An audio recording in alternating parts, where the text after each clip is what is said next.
Yashodanandana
Divine Shri Bhakti Saraswati Thakur Maharaj ki jai, Ananta Koti Vaishnava Vrinda ki jai, Yasman Kandra Acharya Shri Prabhupada ki jai, Namacharya Shri Haridas Thakur ki jai, Shri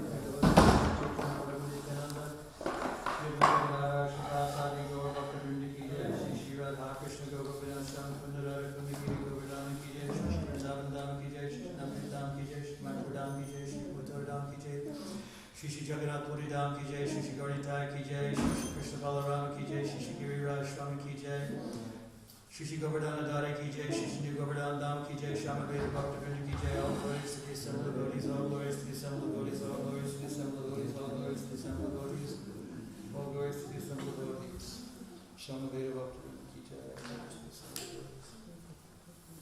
So we're reading this morning from Srimad Bhagavatam. I think it's chapter 2, 7th canto, text 61. Sri Narada Uvacha. Sri Narada Uvacha. Repeat Sri Narada Uvacha. Iti datya patevakyam. Iti datya patevakyam. Titirakarna sasnusha. Titirakarna sasnusha. Titirakarnya sasnusha. Titirakarnya sasnusha. Putram shokam kshanat chakpa. Putra shokam kshanat chakpa. Putra shokam kshanat chakpa. Putra shokam kshanat chakpa. Tadve chitam adharayat. Tadve chitam adharayat. Tadve chitam adharayat. Tadve chitam adharayat. Sri Narada Uvacha. Sri Narada Uvacha. Iti daitya patirvakyam. Iti daitya patirvakyam. Itirakarnya sasnusha. Itirakarnya sasnusha. Putra shokam kshanat chakpa. Putra shokam kshanat chakpa. Tadve chitam adharayat. Tadve chitam adharayat. Sri Narada Uvacha. Sri Narada Uvacha. Iti daitya patirvakyam. Iti daitya patirvakyam. Itirakarnya sasnusha. Itirakarnya sasnusha. Putra shokam kshanat chakpa. Putra shokam kshanat chakpa. Tadve chitam adharayat. Tadve chitam adharayat. Sri Narada Uvacha. Sri Narada Uvacha. Iti daitya patirvakyam. Iti daitya patirvakyam. Itirakarnya sasnusha. Itirakarnya sasnusha. Putra shokam kshanat chakpa. Putra shokam kshanat chakpa. Tadve chitam adharayat. Tadve chitam adharayat. Sri Narada Uvacha. Sri Narada Uvacha. Iti daitya patirvakyam. Iti daitya patirvakyam. Itirakarnya sasnusha. Itirakarnya sasnusha. Putra shokam kshanat tyakva. Putra shokam kshanat tyakva. Tadve chitam adharayat. Tadve chitam adharayat. Sri Narada Uvacha. Sri Narada Uvacha. Iti daitya patirvakyam. Iti daitya patirvakyam. Itirakarnya sasnusha. Itirakarnya sasnusha. Putra shokam kshanat chakva. Putra shokam kshanat chakva. Tadve chitam adharayat. Tadve chitam adharayat. Sri Narada Uvacha. Sri Narada Uvacha. Iti daitya patirvakyam. Iti daitya patirvakyam. Itirakarna sasnusha. Itirakarna sasnusha. Putra shokam kshanat tyakva. Putra shokam kshanat tyakva. Tadve chitam adharayat. Tadve chitam adharayat.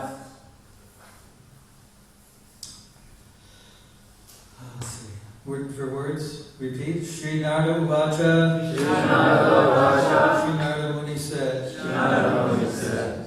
Iti. Thus. Daitya Pater. Daitya Pater. Of the king of the demons. Of the king of the demons. Vakyam. Vakyam. The speech. The speech. Itihi. Diti. Diti, the mother of Hiranyakashipu. Diti is the mother of Hiranyakashipu. And Hiranyaksha. And Hiranyaksha. Akaranya. Akaranya. Hearing. Hearing. Sasnusha. Sasnusha. With the wife of Hiranyaksha. With the wife of Hiranyaksha. Putra Shokam, the great bereavement for her son, Hiranyaksha. Shanat, immediately.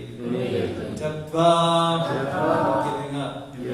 Tattve, in the real philosophy of life. Chitam, heart. Adharya, engaged.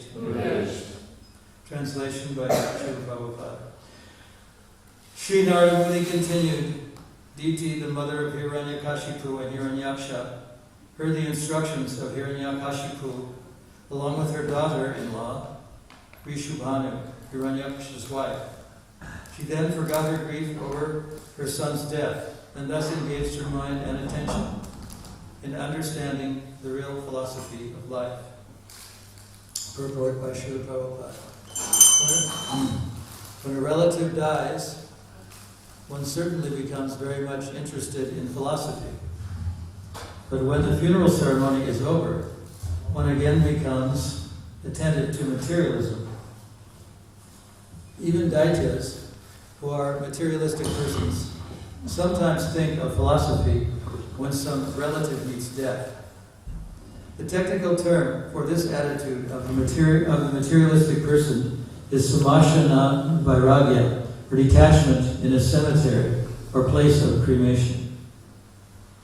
As confirmed in Bhagavad Gita, 4 classes of men receive an understanding of spiritual life and God. Artha, the distressed; Jigyasu, the inquisitive; Artarti, one who desires material gains; and Jnani, one who is searching for knowledge. Especially when one is very much distressed by material conditions, one becomes interested in God.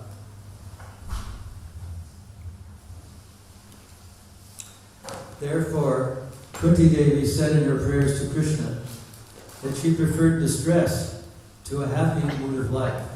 In the material world, one who is happy forgets Krishna or God, but sometimes if one is actually pious but in distress, he remembers Krishna. Queen Kunti Devi therefore preferred distress because it is an opportunity for remembering Krishna. When Krishna was leaving Kunti Devi for his own country, Kunti Devi regretfully said that she was better off in distress because Krishna was always present. Whereas now that the Pandavas were situated in her kingdom, Krishna was going away. For a devotee, distress is an opportunity to remember the Supreme Personality of Godhead constantly. Thus end the Bhaktivedanta purports of the 7th canto, 2nd chapter of the Srimad Bhagavatam, entitled Hiranyakashipu, King of the Demons. Translation again by Srila Prabhupada. Sri Narada Muni continued, Diti, the mother of Hiranyakashipu and Hiranyaksha, heard the instructions of Hiranyakashipu, along with her daughter-in-law, Rishubhanu, Hiranyaksha's wife. She then forgot her grief over her son's death, and thus engaged her mind and attention in understanding the real philosophy of life.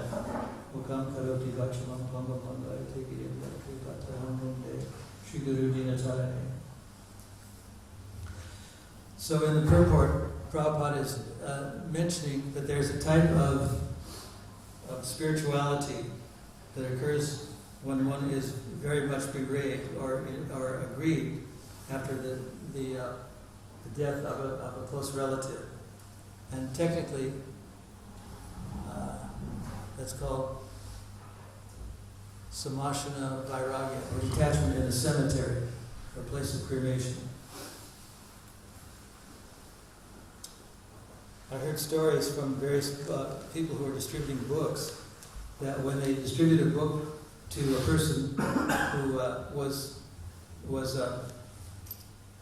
lamenting over the death of a wife or a husband or a son or a daughter or a father or a mother, that they became a little philosophical, and they were more easily able to understand the philosophy of Krishna consciousness, and they generally were more inclined to take books about philosophy and God, because even atheistic persons, when they're in a very difficult situation, tend to be very religious. Otherwise, they tend not to be. I've heard somewhere that when an airplane is about to crash, that even people who are very materialistic begin to pray to God. They somehow think that God will save them, even though they're about to die. And even though Prabhupada disliked Adolf Hitler, who was considered to be a very, very great demon, and many millions of people died by his order, he's a bit of a hero in some parts of Bengal, at least. From what I know about history, during World War I, many of India was a colony of Britain before it became independent, and Hitler captured many of the Gurkhas. They were very, very fierce fighters that belonged to India. They were Indian caste Gurkhas, and just before India became independent, some of these Gurkhas that were captured by Hitler during the war between Germany and England were returned to India by the grace of Hitler and through the provocations of Subhash Chandra Bose, Netaji, who was forming the Indian National Army. And in one lecture, Prabhupada said that the British people could tolerate Gandhi, even though Prabhupada was a follower of Gandhi in his early life, that they could tolerate him. He said that they patted him, that this was something that they could live with, passive resistance. Even though it turned a lot of people against the British rulers of India, they thought they could live with that. But when Subhash Chandra Bose formed the National Army, the Indian National Army, and showed a bit of military force against the British, they became very frightened and decided to withdraw from India, and in 1947 declared that India would become an independent nation. So, because so many of these Gurkhas were returned by Hitler, many people in India, Subhash Chandra Bose was a Bengali, Hitler became very, almost like a hero to some people in Bengal, although he was a very great demon. He became sort of famous. And Prabhupada once said that Adolf Hitler wasn't all bad, and even his mother loved him. That was his little quip, his little joke. Speaking of jokes, yesterday someone was asking, I think it was Krishna Rupa, about how we were talking about the qualities of Radharani, how Radharani could be both playful and grave at the same time, because they're both qualities of Radharani. And I was thinking that because my answer was sort of like, well, maybe she didn't exhibit both of those things at the same time, which is probably true. But sometimes people do exhibit qualities of playfulness and gravity at the same time. For example, if a person is going to smoke a cigarette, one might look at them and say in a very playful way, don't smoke. So that would be a time when a person is being both grave and playful at the same time. Another instance would be when a person tells some kind of a joke and maintains a very grave countenance or a very grave face after telling the joke and hearing many people laugh. It maintains a certain look of gravity. So that's an instance of being playful and grave at the same time. So it can happen that a person can be grave and playful at the same time. I'm going to read, if it's okay, because it's still Radharani. It's not Appearance Day, but we're still sort of honoring Radharani, and I'm going to read a pastime about how Shyamakunda and Radhakunda were formed. And it's an example of how Radharani could be both playful and grave at the same time, because some of the statements she made, although they were very serious and very grave, were very playful and very jokingly made. Sometimes, as Hiranyakashipu was indicating, demons can be very intelligent and very wise, and he indicated here that the wives and relatives of the deceased shouldn't lament indefinitely, but they could be pacified. So there's a system of pacification, and as Prabhupada mentions here in the purport, Queen Kunti Devi, I think it's in the first canto, 8th chapter, prays for more and more just turbulence and misfortune in her life, because that way she says that she can always think of Krishna. And as Prabhupada mentions in the purport, people who are become even more dedicated and more religious when they're in a difficult condition, in distressful condition, which is one of the 4 types of people who come to Krishna consciousness, people who are bereaved or are grieving of something. And Krishna says in the 10th canto, Hare Anugranami, Hare Taranam Shanai, that the more I favor someone, the more I take things away from them. And those people become very unfortunate and very, very unliked by their relatives, because all their wealth is taken away, all their homes, and everything is taken away from them. But Krishna says, this is the way that I show special favor unto people, because I take away everything that they have. So sometimes jubilance, and I'm going to read this pastime, which is a very interesting pastime of Radha and Krishna. It shows that Radharani can be sometimes very grave and very jubilant both at the same time. And this was how the lakes Shamakunda and Radhakunda were formed. I think it's the 16th chapter, or 19th chapter. Appearance of Radhakunda and Shamakunda. I guess I can get away with reading about Radharani because her appearance date was just very recent.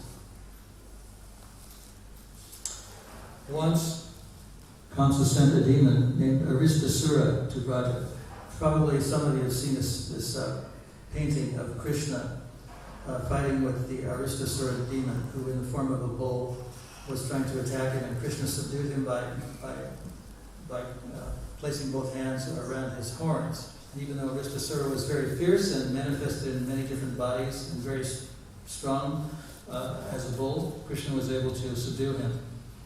The demon had accepted the form of a bull. He was very ferocious and frightened all the Brajavasis. Lord Sri Krishna killed this demon very easily. That night, Krishna played on his flute to attract the gopis and enjoy with them in the rasa dance. While Radharani, Lalita, and other Sakis were approaching Sri Krishna, they were discussing amongst themselves. Krishna, the son of Rajananda, has killed the bull. Thus he has committed a sin. It has been described in Scripture that if the king commits any sin, then the citizens share the reactions. Following this principle, the sin incurred by Krishna of killing a bull must have also infected us. We must consult Bhagavati Purnamasi and ask her what we must do to be free from this sin. While discussing like this, they were approaching Krishna. They spoke loudly so that Krishna could hear. Radharani said to Krishna, "O killer of the bull, today you should not touch our bodies." Krishna replied, "O foolish gopis, that was not really a bull. He was a demon who had come in the guise of a bull to harm the people of Vraja." Radharani said, "O Krishna, even if he was a demon, still he had accepted the form of a bull. Vitrasura was also a demon. Still, Indra incurred the sin of killing a Brahman. In the same way, even if Vritrasura was also a demon, still Indra incurred the sin of killing a Brahman. In the same way, even if this Aristasura was a demon, because he was in the form of a bull, you have incurred sin." Very great statements. When Krishna heard this explanation from Radharani, he had no answer. He stood shamefaced, looking down at the ground. He asked Radharani, "If I have incurred this sin, then what is the solution? What should I do to be free from this sin?" Radharani and her Sakis said, "We have heard from Devi Purnamasi and Gargi, the daughter of Gargacharya, that for this sin one must travel to all the holy places and take bath in the waters of those tirthas. Then only will you be free from the sin of killing a bull." When Krishna heard this process of atonement from Radharani, he gave up his humility and said, Do you think I have to go all over the 3 worlds to take bath in all the tirthas? Just see. Now I will bring all tirthas here, before your very eyes. Then Krishna in a very angry mood, kicked the ground with his left heel. That kick of Lord Krishna created a hole, and immediately Bhagavati Ganga appeared from Patala Loka. Then Krishna invited all the Tirthas into that water. They appeared by his order and entered the water. After taking bath, Krishna said, I will arrange that this pond, created by me, and which carries this most pure water of all the Tirthas, will exist here eternally. He looked at Radharani and her Sakis. Now I have taken bath in this water and have been purified from my sin. But what about all of you? You have performed no pious activities in this life. How can you take bath in all these Tirthas? All the gopis said, O Krishna, you are a great cheater. Who can understand your illusion? The water in this pond is just normal water. You can say so proudly that the water is from all the Tirthas. How can you say this? We don't believe you. When Krishna heard this from the gopis, he summoned all the Tirthas, who appeared in their personified forms before Radharani. One by one, they identified themselves to her. I am Lavana Samudra, ocean of sulfur water. I am Sona. I am the Sindhu river. I am the Tamraparni. I am Pushkara. I am Saraswati. I am River Yamuna. I am Kaveri. I am Tirtharaj Prayag. I am the river Reva. Now all of us have entered into this kunda in the form of water. Krishna said to the gopis, now there is nothing for you to doubt. I have taken bath in the holy water of all Tirthas and am now completely free from all sins. But what about all of you? Being citizens of Braj, you are infected by sin. Now you all should take bath in this water and become free from sin. Otherwise you will remain contaminated, and you will not be able to touch my body. Radharani said, O Sakis, Krishna has created this pond by kicking the ground with his feet. This is not an auspicious start. Furthermore, since he took his bath here, this water has become contaminated by receiving the sins of Krishna. We should not take bath in this kunda. We must create our own kunda and take bath in this water. Another great statement, showing that she can be both grave and playful at the same time. On the western side of the kunda, created by Krishna, Radharani found a place that bore the hoofprint of the demon Aristasura, thus creating a hole. Radharani took her bangles and with help of her Sakis began digging. There were so many gopis that within a short time a large pond was created. Because this kunda was created by bangles of Radharani, it was known as Kankana Kunda, and later it was known as Radha Kunda. That Radharani very quickly created a nice kunda next to Krishna Kunda, or Shama Kunda.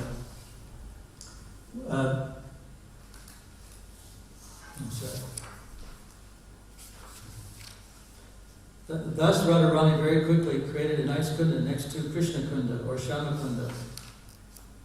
Krishna was surprised to see this. He told Radharani, O lotus-eyed one, you have made a nice hole, but what is the use of this pond if there is no water in it? Anyway, I can allow you, along with your Sakis, to take water from my kunda to fill yours. Hearing this from Krishna, Radharani turned her face away and raising her chin said, No, no, your kunda is contaminated by the sins you released there during your bath. We will not take bath in that water. I will bring water from Manasi Ganga by the help of my millions of Sakis. Thus I will establish the incomparable glories of my kunda in this world.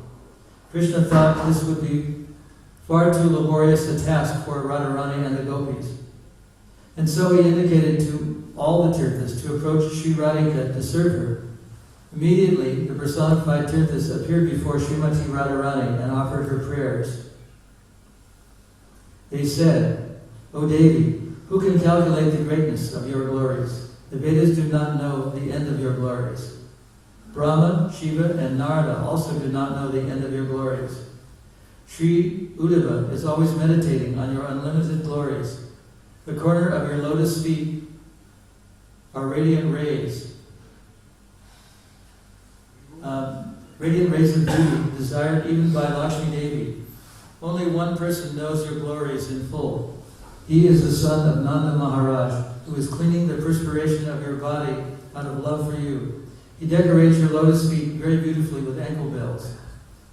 Ankle bells made by precious gems, of precious gems. He feels himself most fortunate to receive the mercy of your vision. By his order and mercy, we have appeared in this kunda, which you have created by the kick of his heel.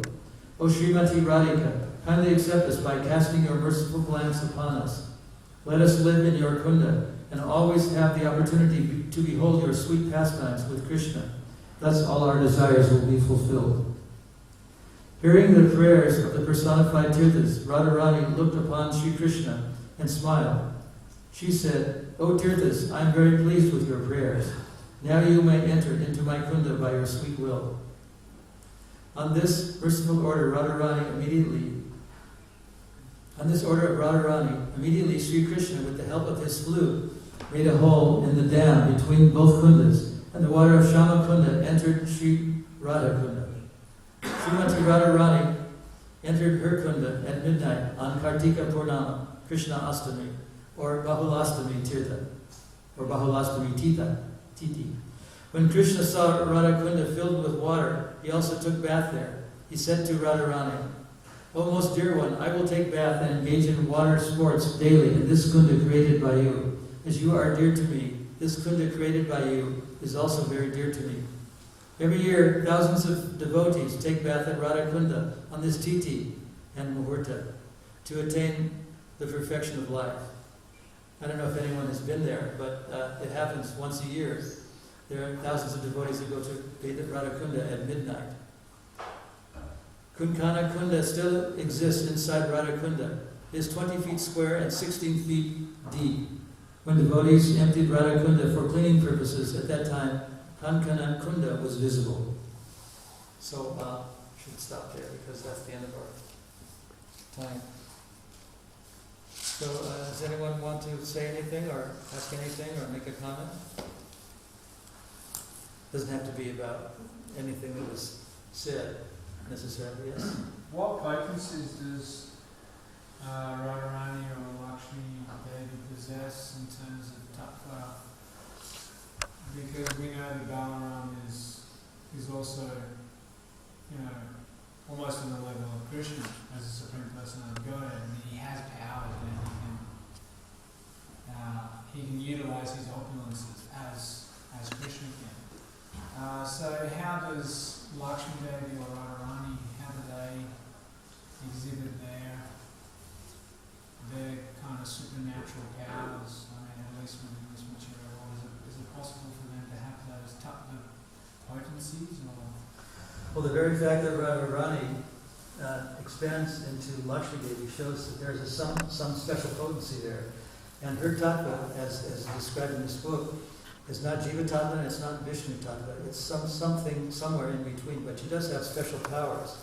And as it was explained in this book, in different kalpas, she exhibits different forms of these powers. Sometimes she's Lakshmi, sometimes she's Radharani, sometimes she's something else. But she can transform herself, and she has a lot of mystic powers that are exhibited by Krishna in Krishna tattva that we as jivas don't have. So it's a special kind of tattva with unique powers. And sometimes Radharani is considered hidden. Once Prabhupada was asked to display his many-armed form Vishnu Rupa form. I think it was a lecture in Nairobi, 1974. And he became very angry and he said, what? I can't show you. I'm not, you think I'm Krishna? I'm not Krishna.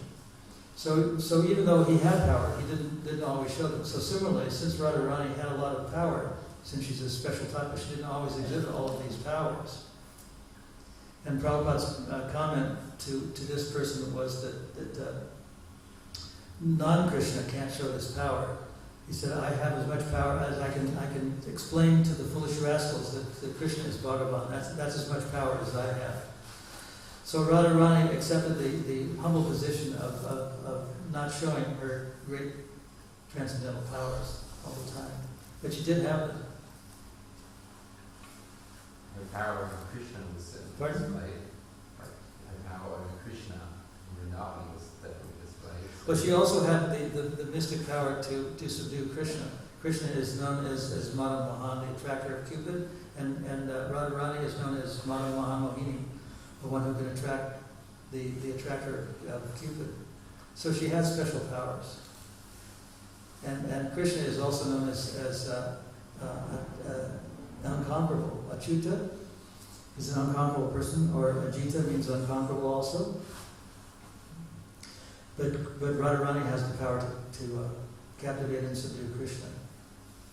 As I was saying yesterday, Krishna could not maintain his Narayan form before her, and he could not even maintain his dark color before her. Sometimes when she was sitting close to him, he would turn into a golden complexion instead of the darkish complexion, because of her great power and because of her power to subdue even the Supreme Lord. Hare Krishna. So any other comments?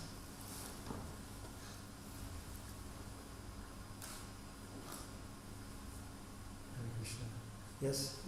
I can just add a small point. I mentioned the other day that Chitananda Maharaja's in Calcutta was having an ongoing argument with the landlord there, Calcutta Temple. And the argument was about Krishna being the greatest, and the other was arguing about Chaitanya was the greatest, and that was going on for some time. And eventually got to the point that Srila Prabhupada came and brought the Prabhupada, and Chitananda asked Srila Prabhupada, who's the greatest for Chaitanya or Krishna? And Prabhupada said, Radharani is the greatest. So that's just a comment to that.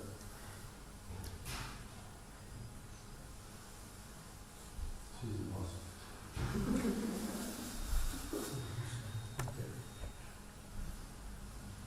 Yes? Are we spiritual beings that left the spiritual world by our choice? Are we spiritual beings who left the spiritual world by our choice? Yes, we are. So there's a lot of different so-called conspiracy theories, and in a sense that's the original conspiracy theory, that we left the most perfect situation to come into the material world. And why did Krishna give us that will to do that? Well, it's because of love, because as Sridhar Nandamar was saying in his Skype class a few weeks back, that we have free will, and that's a sign of love. Just like a father gives the child free will to act as the child wants to, because he loves that child.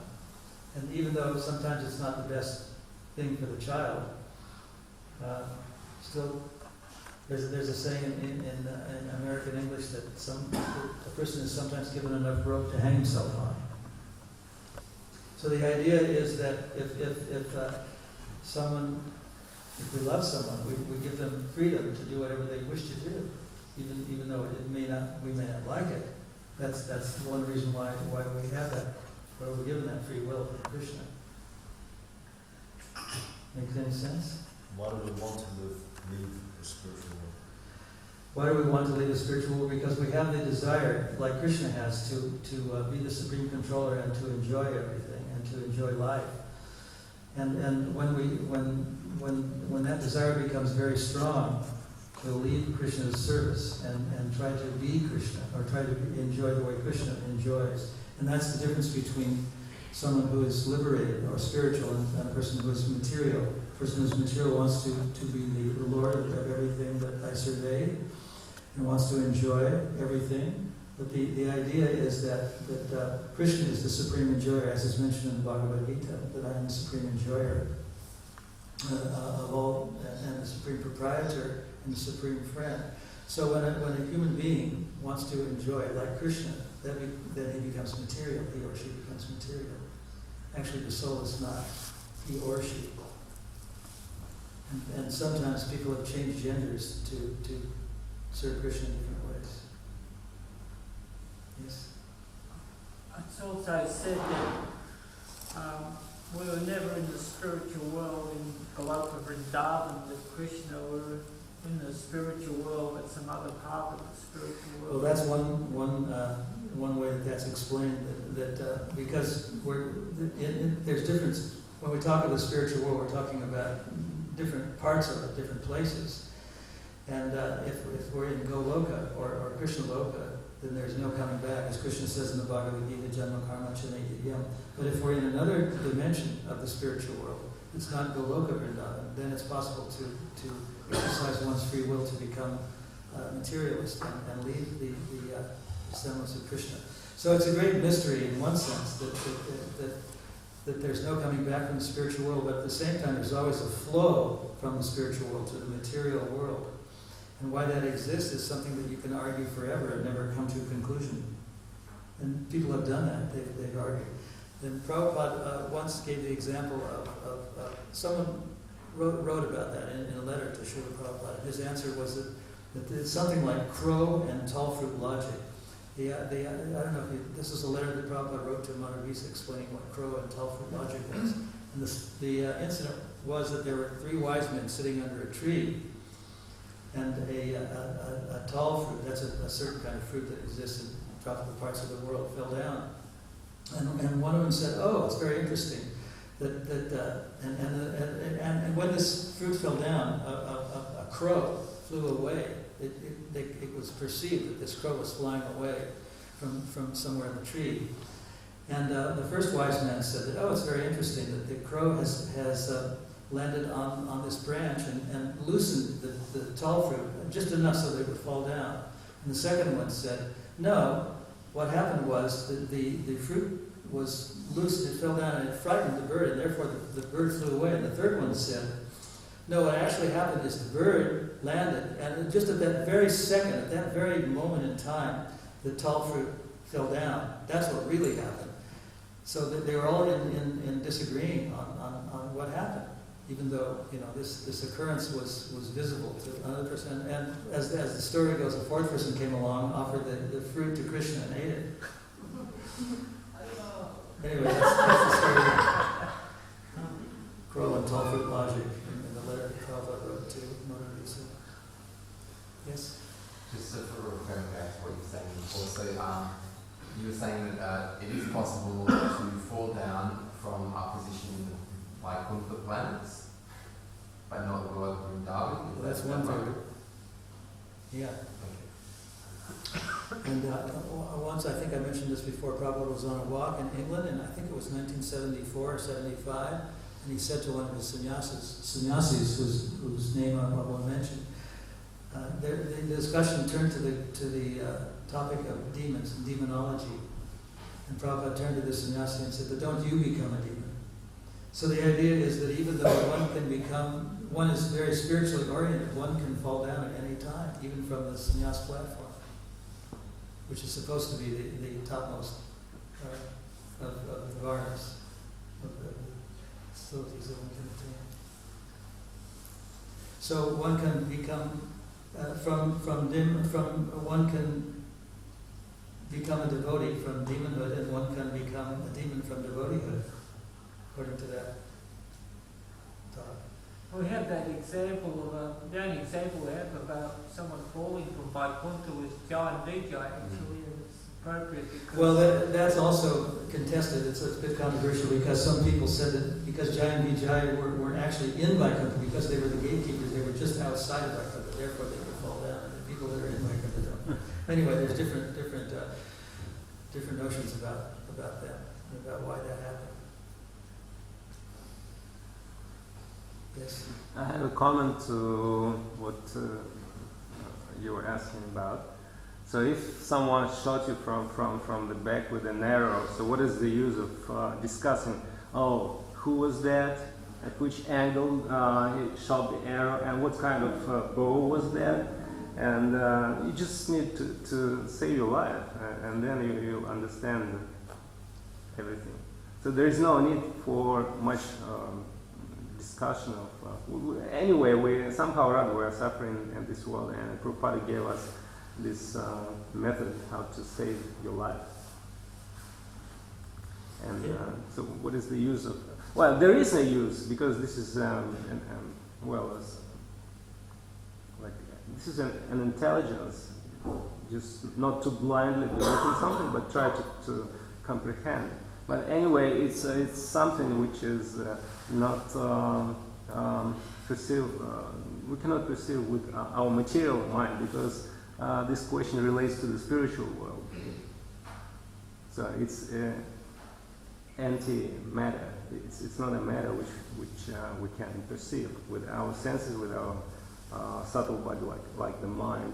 Mind is the instrument, but it belongs to the material world, and it's probably not possible to embrace what was going on in the spiritual world by the material mind. So we have to just save ourselves. How can we understand that we're a spiritual being when we have material senses? We got to begin. It's I think Padma, you had your hand up? Yeah, I apologise, I've got a bit of a cold, so my throat probably sounds a bit funny, but the tall fruit and the bird analogy and what Vishnujan was saying, it's that, this is my understanding, is that, it's a matter of what's important, so it's not, isn't that what Prabhupada says, it's not so important, how we actually got here. We understand that, yes, we are spiritual. At some point in time we have come to the material world, but the most important thing is how to get out. That's what's important. So, that's what if we're wise, we will spend our time and our energy learning how to get back to the spiritual world, not so much the details of how we got here. No, that was your original question was about, if we were spiritual beings and we chose to come down here. Yeah. Isn't that the when this question came up, that was how Prabhupada answered it. Yeah. Something like what Vishnujan was saying. Like when you get either shot by an arrow or your car automobile catches on fire, you don't wonder where the arrow came from or who sent it or why it was sent or how the car caught on fire. The idea is to take out the arrow or to get out of the car. Yeah. That's the first and foremost thing. I was just adding to that. So that's the meaning of that, is that it's more important to get back to the spiritual world than understanding exactly how we got down here. So I think we better stop here. We're going to get engaged in endless